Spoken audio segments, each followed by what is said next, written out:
Yes, my people, welcome back to Reds and Respawns, and in today's video we're going to be looking at the post-match player ratings for the Liverpool versus Crystal Palace Community Shield game. Obviously Liverpool lost 3-2 on penalties, but it isn't the end of the world. I've seen some reactionary comments, to say the least, all over social media, and it's a little bit of an overreaction, if I must say so myself. But like I said, there's things to learn from this game, and there's actually things to be happy about as well. But yeah, let's get into these ratings. On to Alisson Becker then. So Alisson, I think he had a very good game, to be honest, in all fairness. Yes, the penalties, in the penalty shootout, he got out, I wouldn't say outdone, but obviously Henderson did win it for his team. He did save 2 penalties. Alisson actually made some good saves during the game, in my opinion. Both goals he wasn't at fault for. Obviously Van Dijk made the foul and then actually lost his man as well for the second goal.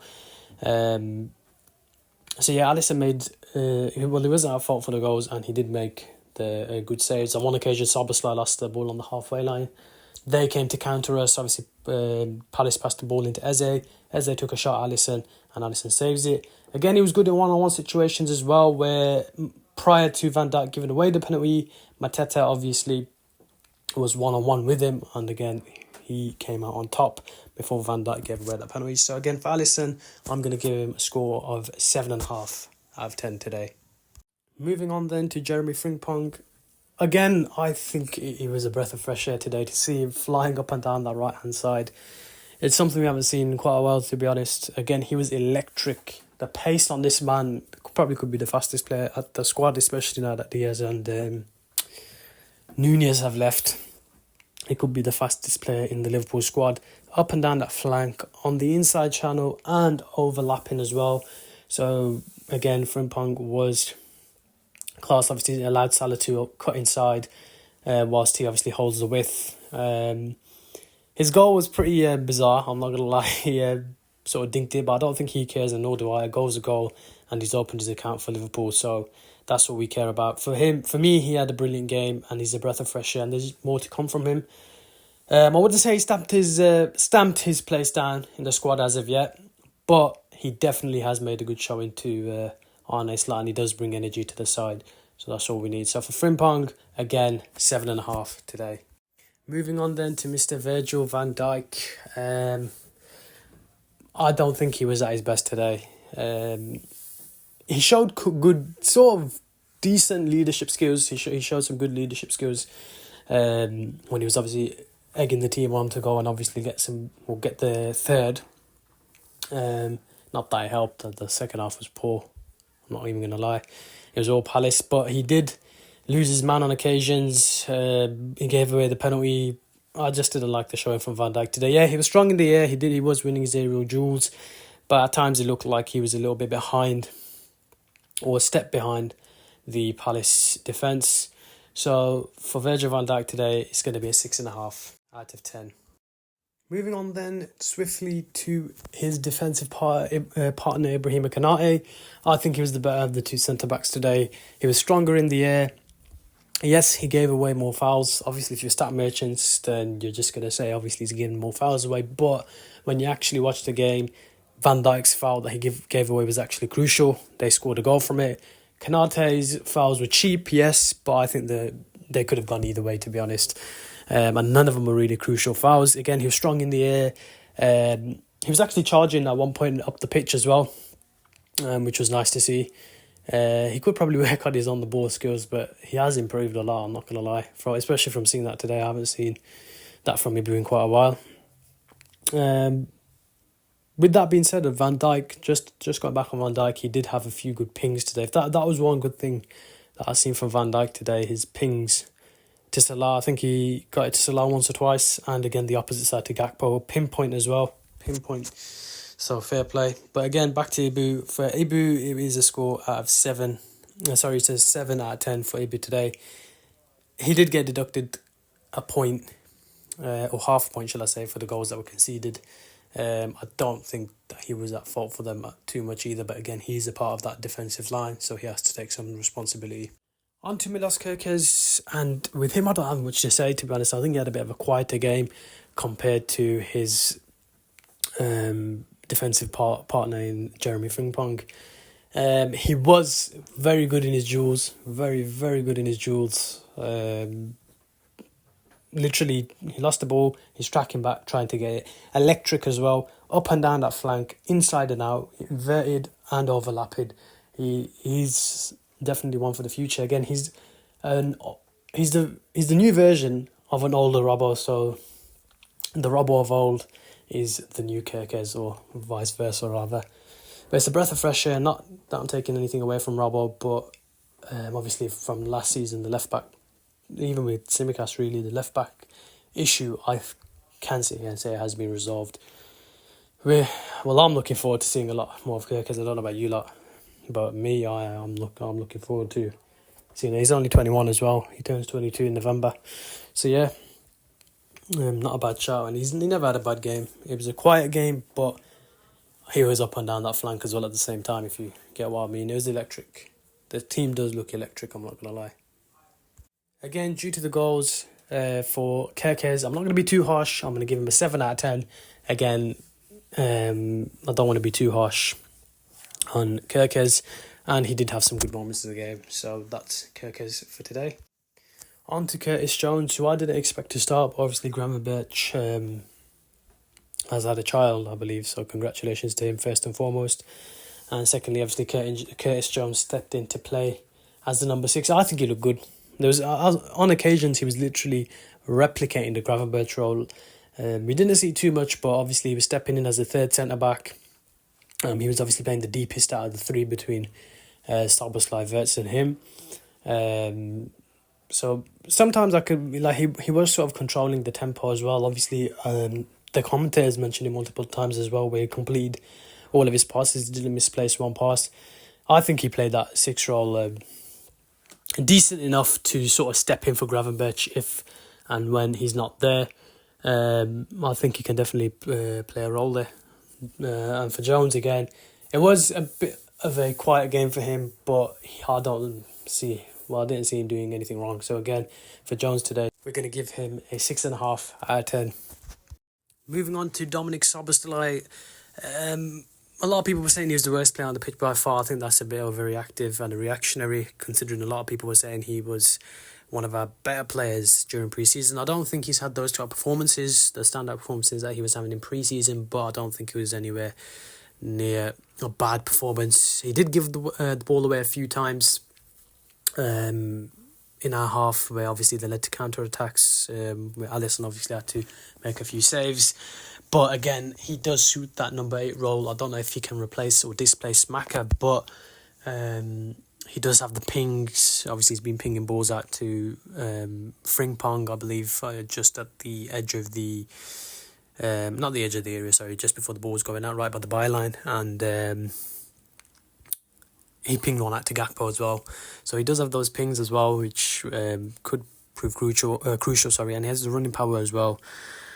To be able to cover the ground from box to box, which again could prove crucial. So Dominik Szoboszlai will be a crucial part of this season, and people are just going to have to accept that.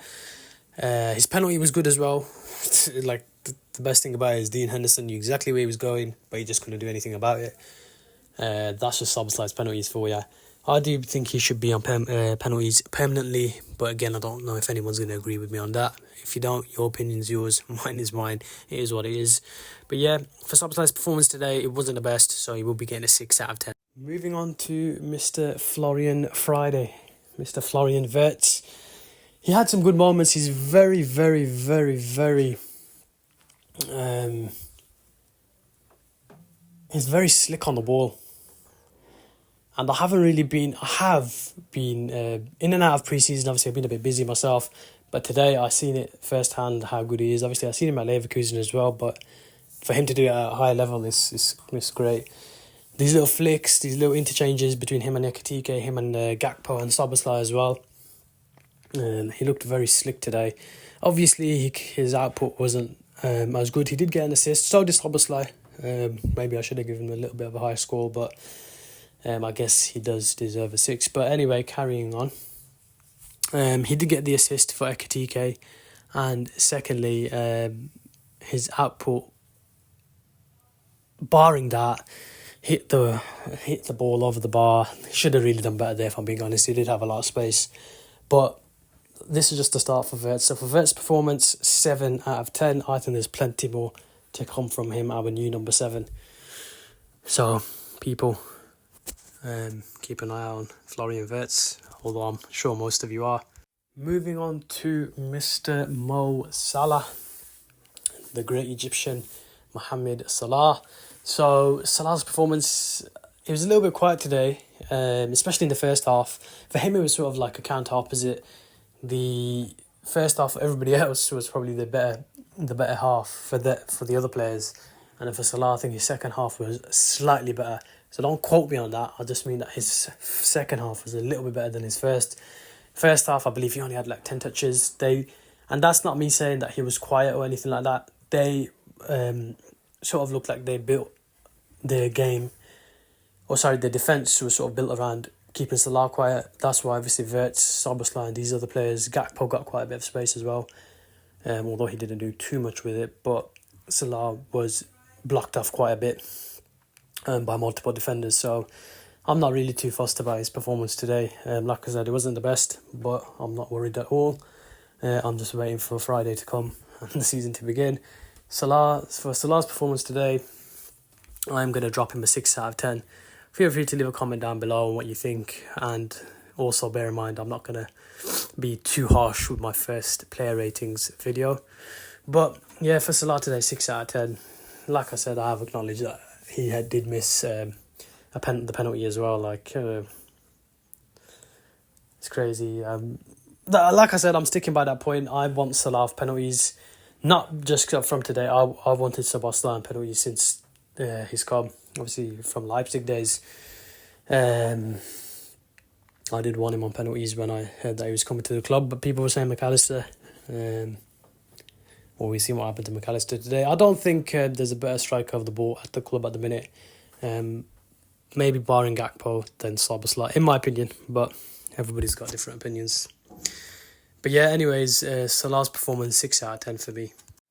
Moving on then to Cody Gakpo. Again, he was sort of like Salah as well, but he had a bit more space to work with.